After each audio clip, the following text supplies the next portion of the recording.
ഇവിടെ പൊതുവേ നമ്മുടെ നാടുകളിൽ നമസ്കാര ശേഷം ഒരു കൂട്ടപ്രാർത്ഥന ഉണ്ട്. ആ. ആ സമയത്ത് ആ കൂട്ടപ്രാർത്ഥനയും അതിൻ്റെ ശേഷം ഉള്ള ആമീനും ഒക്കെ എന്താണ് അതിൻ്റെ ഇസ്ലാമിക വിധി? അവിടെയാണ് നമ്മൾ മനസ്സിലാക്കേണ്ടത്.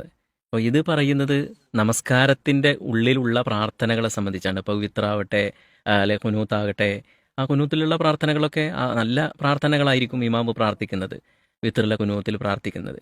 ആ പ്രാർത്ഥനകളൊക്കെ കേൾക്കുന്ന സമയത്ത് അത് നബി സല്ലല്ലാഹു അലൈഹി വസല്ലമയുടെ സുന്നത്തുള്ളതും അത് ദീനിൽ സ്ഥിരപ്പെട്ട കാര്യവുമാണ്. അതിനാണ് നമ്മളീ പറഞ്ഞത്. ഇത് ബിദ്അത്തായിട്ടൊരു കാര്യം ഉണ്ടാക്കിയതാണ്.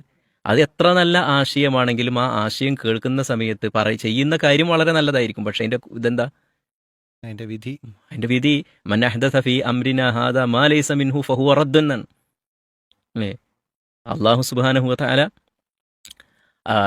അള്ളാഹുവിൻ്റെ ദീനിൽ ആരെങ്കിലും പുതിയ ഒരു കർമ്മം ഉണ്ടാക്കിയിട്ടുണ്ടെങ്കിൽ അത് തള്ളപ്പെടേണ്ടതാണെന്ന്, അതിനോട് മനസ്സിൽ വെറുപ്പ് വെക്കേണ്ടവനാണ്.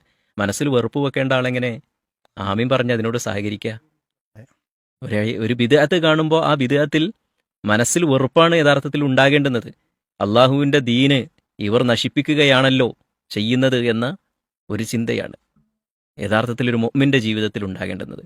അതുകൊണ്ട് അത്തരം ഒരു കാര്യത്തെ പറ്റിയല്ല, സാധാരണ ഒരു മശ്റൂ ആയ ദീനിയായിട്ട് അനുവദിക്കപ്പെട്ട ഒരു കാര്യത്തിൻ്റെ കാര്യമാണ് ഈ പറയുന്നത് എന്നർത്ഥം.